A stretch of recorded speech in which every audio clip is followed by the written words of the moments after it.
Bakli, bonjour. Bonjour Luc Monorucho. Pierre Tapo, bonjour. Bonjour Luc Monorucho. Oui, nous démarrons sans doute avec beaucoup d'engagement, beaucoup d'énergie cette nouvelle semaine. Nous allons parler ce matin de cette manifestation comme annoncé. Ils sont sortis samedi dernier pour manifester, mais la force publique s'est opposée à cette marche à l'appel des responsables des centrales et confédérations syndicales du Bénin. 3 organisations ou 4, la CESA Bénin, la COSI Bénin, la CGTB de Moudassirou Bachabi. Plusieurs personnes ont été arrêtées, relâchées plus tard dans la soirée de la même journée, c'est-à-dire samedi dernier, après leur audition par la police. Bruno Gakli, dans l'ensemble, comment appréciez-vous ce qui s'est passé du côté de Cotonou? Oui, ce qui s'est passé est regrettable pour ma part. C'est regrettable dans la mesure où, quand vous écoutez ces généraux parler, on sent qu'ils ont mené la démarche conformément aux lois en ce qui concerne la marche.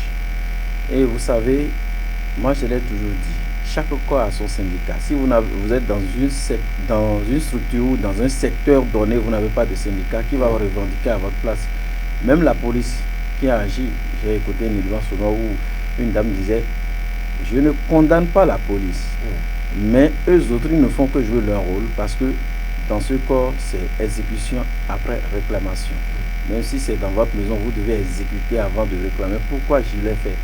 Donc, on ne peut pas jeter de l'eau sale sur la police, parce que c'est qu'ils ont reçu l'ordre de quelque part. Et de quelque part, c'est peut-être la préfecture, ou c'est la préfecture qui donne l'autorisation de marche. Et si ils ont été interdits de marche, quels sont les mobiles réels? On ne sait pas. Mais moi, je pense que pour le gouvernement, c'est un piège, parce que ils sont en train comme ça d'activer d'autres personnes à marcher, c'est-à-dire à revendiquer ce qui ne va pas. Aujourd'hui, vous voyez, dans l'élément sonore, elle dit: avant que ces derniers ne soient là, on a marché pour eux. Même un pur Ouattara, on n'a pas eu.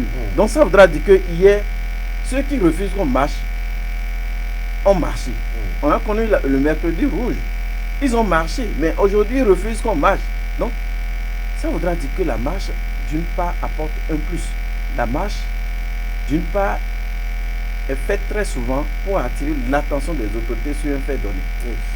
Pierre Tapovo, l'objectif de cette marche, a-t-on appris en tout cas à l'annonce de cette manifestation par les responsables syndicaux, c'est de protester contre la cherté de la vie, et le samedi dernier, vous l'avez dit, protester contre la cherté de la vie, ça ne devait pas se faire dans la rue. Oui, je l'avais dit, la situation du samedi dernier, on est arrivé à des interpellations, tout et tout. C'était prévisible, je l'ai dit, c'est vrai qu'en son temps, d'autres marchaient. Et selon les éléments sonores que nous avions écoutés, c'est qu'on a marché pour que ceux qui sont au pouvoir aujourd'hui soient au pouvoir. Mais, tel qu'on le dit, chaque régime a ses réalités. Aujourd'hui, le régime actuel dit non à la marche. Moi, je pense, tel que je l'ai dit, il doit rester à la loi, mais malheureusement, on a vu ce qui s'est passé sur le terrain. Ce qui s'est passé sur le terrain le samedi dernier, je n'étais pas là, mais j'ai vu au moins quelques petites vidéos qui ont circulé sur les réseaux sociaux. Ça a juste confirmé cette phrase du président: le Bénin est un pays de bagaille. Vous voyez le syndicat, le secrétaire général qui veut sortir, les policiers le poussent dedans, tout ça là. Vraiment, moi c'est vraiment regrettable. Moi je ne sais pas, c'est vrai, ils disent qu'ils ne veulent pas la marche. Les autres disent: nous voulons marcher pour protester contre la cherté de la vie. Les manifestants ont un objectif donné, c'est marcher contre la cherté de la vie. C'est du moins ce qu'ils nous ont dit. Donc je ne sais pas de quoi a-t-on peur. Parce que quand vous voyez ce qui s'est réellement passé sur le terrain, tout porte à croire qu'on a peur de quelque chose. C'est pourquoi on refuse à ces personnes-là de dire leur ras-le-bol dans les routes. Il s'est dit que c'est trouble à l'ordre public. C'est ce qu'ils ont qualifié. Ils ont qualifié ça de trouble à l'ordre public, alors que selon les informations, c'est que il y a eu une démarche qui a été suivie. Ils ont déposé, c'est comme s'ils n'ont pas reçu l'autorisation. Or, l'objectif est bien défini. On a dit on veut marcher contre la cherté de la vie. Quand vous allez aujourd'hui dans les marchés, effectivement, tout est cher. Mais moi, je dis une chose, est-ce que marcher dans les rues de Cotonou est la solution idéale pour ramener la situation à la normale? Je ne sais pas. Oui, Bruno oui, non, je voulais un peu rebondir. Elle a parlé de force doit rester à la loi. À quelle loi dans le pays? Si c'est dit qu'avant de marcher, il faut écrire, il faut définir des objectifs de la marche. Un régime déclaratif. Voilà. Et au même moment, la police est là. On vous confie quelques éléments de la police pour cadrer la marche. Ce qui a été fait, la démarche, selon les généraux, la démarche a été faite. Ils ont écrit à la préfecture. Mais si force devait rester à la loi, c'est à la préfecture d'autoriser cette marche et de permettre à la police de recadrer la marche. Ils vont marcher. Juste, ils vont arriver peut-être quelque part, ils vont lire la motion de marche. On va les écouter, recevoir. Un point tiré, moi je ne sais pas de quoi on a peur. Alors, le fait qu'on ait empêché la tenue de cette marche, pour vous, ça projette une autre image du Bénin à l'extérieur? Vous verrez. Comment? Ce qui a été fait là, je ne sais pas, tel qu'ils n'ont pas accepté que cette dernière marche, c'est que désormais, d'autres secteurs vont commencer par titiller, vont vouloir marcher pour revendiquer certaines choses. Parce que vous savez, les généraux, c'est des gens, c'est pas aujourd'hui ils marchent, c'est des gens, quand ils revendiquent, ils tiennent jusqu'au bout et ça marche. On a vu Kassa Mampo qui est sorti. Qui annonce d'ailleurs. Qui annonce le 1er mai prochain. La fête même du travail. On va voir comment ça va se passer. C'est que le gouvernement a eu tort quelque part. Il fallait laisser ces derniers marcher. Parce que ils ont marché hier avant que vous ne soyez là, vous autres. Il fallait les laisser marcher. Juste, qu'est-ce qu'ils appellent trouble à l'ordre public? C'est les intellectuels. Attention. Ils sont responsables. Trouble à l'ordre public, c'est qu'ils ont marché, ils ont cassé les édifices, ils ont cassé. Les gens n'ont même ils n'ont que les téléphones portables dans la main. Tripotant leur téléphone marchand, chantant. Mais qu'est-ce qu'il y a de plus beau dans un pays de le faire? Moi, je ne sais pas. Qu'est-ce qu'on cache derrière refuser une telle marche? C'est regrettable. Même la police souffre en elle, mais elle ne peut pas exhiber ce qu'elle ressent. La dame l'a dit.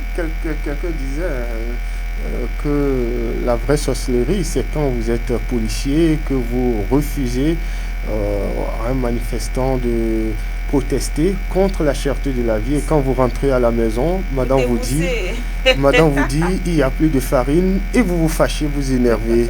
Pierre Tapovo, Bruno vient de l'évoquer. La CCB, la Confédération syndicale des travailleurs du Bénin, annonce à son tour une autre manifestation le 1er mai prochain, mais ceci visiblement ça doit être une manifestation d'envergure nationale puisque plusieurs localités sont ciblées pour abriter ces manifestations. N'est-ce pas quand même une manifestation en sursis? Non. Vu déjà voilà ce qui est arrivé, le sort réservé au premier, ceux qui ont déjà manifesté, n'est-ce pas? Une façon de dire, voilà ce qui vous attend. Dans la vie, on dit que chacun a sa chance. Qu'est-ce que je veux dire par là? Ce n'est pas parce que Paul a essayé, Paul a échoué, que si Pierre essaie, Pierre ne peut pas réussir. Je veux dire quoi, très rapidement. C'est vrai, le samedi dernier, on a assisté aux travailleurs qui étaient dans la rue voulant manifester contre la cherté de la vie et ils ont été empêchés. Aujourd'hui, on parle de Kassa Mampo qui annonce pour le 1er mai prochain. Quand on prend cette date, la date du 1er mai, on parle de la fête des travailleurs. Je crois bien que c'est un plan national ou international. Merci. Et donc du coup, là maintenant, nous sommes en train d'annoncer ceci, pas seulement à Cotonou. Je l'ai dit. Vous voyez la marche contre la cherté de la vie qui a échoué le samedi dernier. Si c'était au plan national, je pense que pas endroit ça allait marcher. Donc du coup, cette fois-ci c'est vrai, ce n'est pas au plan national, mais on a ciblé certaines grandes villes où on a décrété qu'il faut que tout le monde sorte pour vraiment marcher.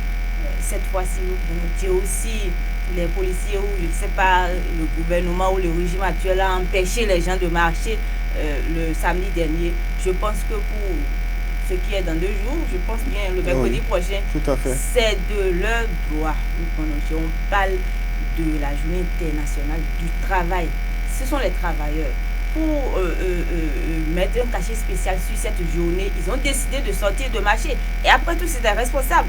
Nous marchons contre la cherté de la vie. Je pense que cette date-là, même si on veut empêcher quelque chose, on doit regarder le sens de la date du 1er mai et les laisser faire ce qu'ils ont à faire. Le fait qu'ils marchent, ça ne va rien gratter à quelqu'un. Je ne sais, c'est ce que j'ai dit. Je ne sais pas pourquoi, de quoi on a peur. On a tendance à croire que derrière cette marche-là, le gouvernement ou le régime actuel pense qu'il y aura autre chose derrière la marche. Non, la marche est claire, l'objectif est clair, tout est bien déterminé. Oui. On doit les laisser. Oui. Premier, mais moi je pense que ça peut réussir. Oui, l'objectif de tout ça, c'est que l'attention des dirigeants. Pensez-vous que cet objectif sera atteint à travers ces différentes manifestations? Oui, vous aurez constaté que juste à l'annonce de cette marche, ils ont dépêché le ministre de l'Agriculture à organiser une séance d'échange avec les producteurs de riz et de maïs pour savoir comment booster ces spéculations. Bon, je me suis dit, bon, est-ce que ce n'est pas la stratégie? Il fallait anticiper. Il fallait appeler aussi à la table de négociation les responsables des centrales. Mais vous voulez le faire. Le gouvernement a peur d'une chose et malheureusement, il fallait accepter faire et rester tranquille. Aujourd'hui, ils avaient peur que l'opinion internationale soit informée parce qu'on le chante qu'au Bénin ça va, tout va bien. L'indice de bonheur. Oui, des indices B+, etc. Oui. Avec les chiffres que remonte le ministère des Finances. Le gouvernement a peur que l'opinion internationale ait une idée de ce qu'on exhibe sur le papier, dans les journaux, des indices, mais en réalité, au fond, à la base, ça ne va pas. Mais est-ce qu'il fallait, il fallait permettre à ces responsables des centrales marcher pour attirer l'attention des uns des autres que ça ne va pas? Il ne fallait pas leur permettre. Voilà que vous avez empêché que ces derniers marchent et maintenant ça attire l'attention des autres sur pourquoi est-ce qu'ils ont empêché, qu'est-ce qui ne va pas. Derrière ça, vous avez empêché et c'est que ça va contaminer. La tomate est gâtée, ça va finir par contaminer les autres. Si ça n'a pas marché à Cotonou, tôt ou tard ça va marcher à Cotonou et partout ailleurs. Moi je pense qu'il est de façon lucide, il fallait que le gouvernement les laisse marcher. C'est des intellectuels, ce n'est pas des gamins, c'est des intellectuels. Quand on parle de travail, c'est des personnes qui ont le sens, le bon sens. Ils peuvent faire la différence entre le bien et le mal. Pensez-vous que... Ils n'ont pas les boudins, oui. Ils n'ont rien. Ils se sont même... Regardez comment il était habillé, le responsable en rouge. Bon, juste pour marcher. Moi, je ne sais pas. La prochaine initiative, tentative marchera selon vous? Bon, ils vont les empêcher toujours. Et c'est que on est à l'approche des élections d'ici 1 an et demi ou 2 ans. Oui. Ce sera les élections présidentielles si tout va bien. On est en train, c'est que vous êtes en train de, on est en train de donner l'espoir à la classe politique opposante. Ça c'est sûr, c'est comme ça se fait. Si vous êtes de la mouvance, vous êtes au pouvoir et vous empêchez dès maintenant ces trucs-là, vous voyez ce qui s'est passé au Sénégal. Vous allez arrêter les gens tôt ou tard si ce sont ces derniers-là qui seront présidents. On a vu l'image de notre pays. Patrice Talon est parti et allé en exil, il est revenu, il est devenu président. Si aujourd'hui, on constate ces petits mouvements et on commence par, vous êtes au pouvoir, vous commencez par mettre la tête, vous foncez la tête, vous allez prendre ces derniers et tôt ou tard, ces derniers seront présidents. Je ne sais pas si c'est la nature qui l'a fait ainsi. Le mieux, le pays est calme. Allons calmement parce que les gens réclament déjà la libération, le retour des... S'il vous plaît, moi je pense que le gouvernement doit jouer à la carte de l'apaisement. Quand ils réclament quelque chose là, c'est de les accompagner peut-être avec la police et puis un point, un tiré. Sinon, ici là, quand ça commence, ça va aller jusqu'à la veille des élections. Et comme ça, ça fragilise le pouvoir en place. C'est comme ça. Comme je le disais, l'objectif de tout ça, la finalité, c'est la baisse peut-être la maîtrise de l'inflation sur le marché, les produits sont chers. Est-ce que pensez-vous que le gouvernement peut quelque chose? Le gouvernement peut quelque chose. Tout d'abord, c'est de par le ministre de l'Agriculture à ce qu'il descende sur le terrain pour demander, pour plaider. Parfois, il faut demander aux producteurs qui ont stocké assez de maïs. Vous pensez-vous? Bon, sans l'argent. De subventionner. D'accord. Le gouvernement doit essayer de subventionner. Parce que jusqu'à l'instant où nous parlons, il y a des grossistes et des producteurs grossistes qui ont stocké des sacs, je dis bien, espérant peut-être exporter. Et aussi, peut-être lutter contre l'exportation exponentielle de ce produit-là pour que vraiment à l'intérieur nous consommons mieux. Alors, derrière ça, il va falloir qu'on fasse la culture, la politique de la culture de ces céréales. Parce que on fait la politique de l'autre céréale au détriment de l'autre. Je ne vais pas appeler son nom. Je vais même appeler l'or blanc, d'accord. Le soja. Ah d'accord, le coton. Ah oui, il va falloir qu'on arrive à faire aussi la promotion. Mais pourquoi? Vous voyez, le Bénin est une terre favorable où on peut aussi faire la promotion de, comment on appelle ça, de l'iam, de l'haricot. Assez de maïs. Mais non, ici on constate que c'est le papier blanc là qui est plus favorisé. Quand on amène les engrais, on incite les populations à prendre les engrais là, et c'est le papier blanc là qui intéresse. Moi je pense qu'on peut mieux faire la politique là. Inciter les populations à leur dire, si vous produisez, vous faites un peu le papier blanc là, faites aussi un peu ça là. On peut les faire 1 hectare, 1 hectare. 15 hectares pour que ça soit un peu proportionnel. Ça va permettre à ce que nous ayons assez de produits à l'intérieur. Et à l'arrivée, peut-être, est-ce que la production est aussi minimale cette année que par le passé, ou qu'est-ce qui pourrait expliquer cette flambée des produits sur le marché, Pierre Tapovo? Selon les informations que nous avions reçues des producteurs, c'est que il y a eu un problème de pluviométrie. Par endroit, la pluie était vraiment intense et ça a emporté les productions, les champs, tout et tout. Mais à d'autres endroits, c'était manque de pluie et ça fait que vraiment le maïs n'a pas donné, les champs n'ont rien donné. Et du coup, parfois... Comme c'est le cas à Malanville, oui, on n'a pas eu assez de pluie la saison dernière. C'est ça. Et donc, du coup, le producteur n'a même pas assez pour consommer. Il va amener quoi sur le marché pour vendre le produit. Celui qui a fait un peu l'or blanc, tel qu'il a dit, j'ai consacré tout mon champ à produire autre chose que ce que je vais manger. Je l'ai vendu, j'ai récupéré l'argent. L'argent est en main maintenant et je manque même. Je ne trouve pas le produit à consommer. Vous voyez. Et donc, du coup, il y a plusieurs raisons qui ont vraiment fait que le prix du maïs a flambé au cours de cette année. On espère bien. Moi, je dis toujours une chose. C'est vrai, on a envie de marcher pour protester contre la cherté de la vie. Mais je ne pense pas que ça pourra apporter quelque chose. En tout cas, pas du moins pour cette année. Parce que tout est déjà... C'est comme si le vin est déjà tiré. Il ne reste qu'à le boire. C'est ça, on n'a rien à faire que de le boire et attendre la saison prochaine. Oui, le gouvernement peut subventionner, par exemple, en raison de peut-être de la situation de galets qu'on constate sur le terrain, subventionner les sacs d'engrais, par exemple. C'est vrai que c'est subventionné, a-t-on dit, mais peut-être le producteur, ça ne suffit pas. Oui, on peut encore revoir. C'est en cours. On a même constaté la sortie du ministre de l'Agriculture, de l'Élevage et de la Pêche. Si déjà, ce dernier a commencé par rencontrer les producteurs à la base, en ce qui concerne les riziculteurs et les producteurs de maïs. Donc, ça voudra dire que d'une part, ils ont été touchés par la sortie, par l'événement de la marche. Et moi, je dis, c'est déjà un pas. Il va falloir qu'ils puissent continuer à négocier, à voir la faisabilité de la chose dans le pays pour que vraiment les populations à la base qui souffrent puissent quand même respirer. Et je le martèle et je le dis encore, favorisons toutes les cultures. Il ne faut pas qu'on focalise nos regards seulement sur une seule culture. C'est ça qui amène tout ça là. Et aussi, je voulais en ajouter la mauvaise foi des Béninois très souvent.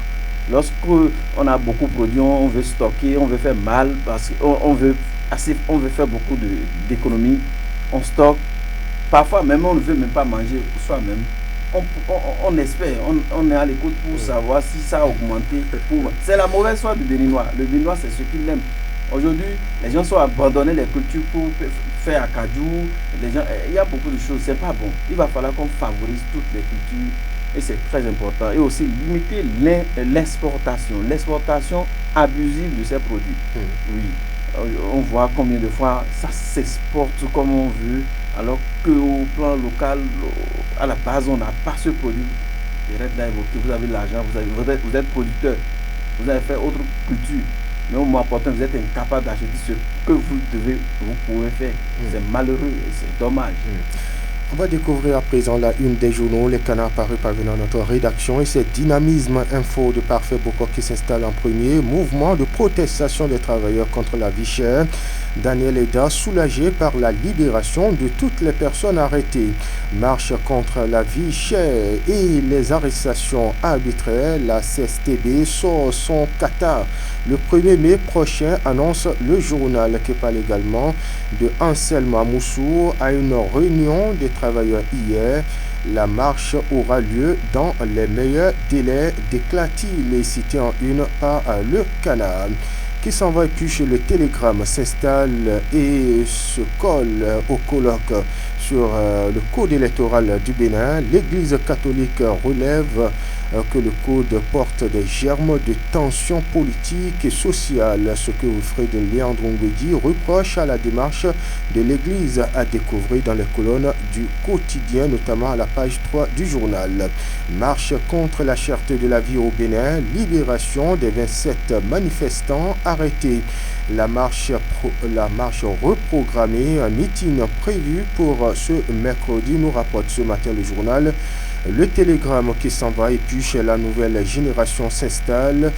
Le journal parle de Bénin, inquiétude de l'Église catholique suscitée par le nouveau code électoral. L'ex-ministre Séverin Kenom parle d'un écho qui relève du vivre ensemble. Il pense que l'Église catholique a lancé un débat de société. On passe à un autre journal, c'est la Nouvelle Gazette. La Nouvelle Gazette parle également de l'après-marche non autorisée contre la cherté de la vie chez la Confédération et centrale syndicale annonce un géant meeting pour le mercredi prochain. Quotidien d'Abarou de Barnabas Orokuma, arrestation de manifestants et leaders syndicaux protestant contre la vie chère au Bénin. Ces incidents qui ternissent davantage l'image du pays sous talon, dénonce le journal qui s'en va. Et puis on retrouve un autre journal, c'est bien Matin Libre de Batito qui parle de Bénin. Répression d'une marche pacifique contre la cherté de la vie. Une triste image projetée au monde, s'exclame en manchette le journal. On peut découvrir sur un autre journal, c'est bien l'investigateur du jour. Tout cycliste du Bénin, présentation des équipes ce lundi. Présentation des équipes ce lundi. Ce lundi, on peut découvrir cette manchette à la une du journal. L'investigateur du jour. On finit avec cette fois-ci Éveil Info. Marche avortée contre la vie chère. Les syndicalistes promettent un retour en force. Les détails à découvrir dans les colonnes du journal à la page 4 du quotidien. Insolite Amdali, un jeune sacrifie son oncle pour de l'argent. De quoi s'agit-il? Allez lire les colonnes du journal Éveil Info. Bruno Gakli, on se souhaite une excellente journée. Bonne journée. Et d'accord. Le 1er mai, c'est dans moins de 112 heures. Oui, au moins que c'est dans moins de 112 heures. Quelque chose me fait rire. Les 27 qui ont floré les portes de la prison. Je me demande si c'était parmi eux auront le courage. Ils n'ont pas de syndicalistes, ils s'en foutent de ça. Non, il n'y a pas que les syndicalistes qui ont été arrêtés. Mais c'est une question de vocation. Il y a de simples manifestants. Si vous êtes convaincu, c'est une question de vocation. C'est très sûr. C'est quand vous n'êtes pas convaincu, vous suivez la masse et que ça devient autre chose. En tout cas, la marche, ça fait du bien. L'organisme, c'est également faire du sport. Donc, on a vu des gens qu'on a enfermés assez banal. Vous êtes aussi travailleur. Vous êtes aussi travailleur. Oui, je suis travailleur. Oui, sauf qu'à Malanville, le journaliste est impartial. Il n'est pas prévu en fait. Le journaliste ne marche pas. Non, attendez, le journaliste est impartial. La vie n'est pas chère. Vous n'allez pas au marché. Vous ne sentez pas la cherté de la vie. Le journaliste ne marche pas. Doko Aboubakari, c'est sûr qu'il sera sur le terrain de toute façon. C'est un camarade de lutte. Apparemment proche de Kassamampo. Et vous savez, la SBE nous lâche régulièrement. Encore aujourd'hui, voilà ce qui s'est passé. Allez, on se souhaite une excellente journée. Mesdames et messieurs, en direct chez vous, je suis Lukman Ouroucheou. J'ai bénéficié de la collaboration technique de Doko Aboubakari, assisté de Moudjaïdou Orouyo. L'info reste en continu sur Sauter FM. Mesdames et messieurs, portez-vous bien. Au revoir.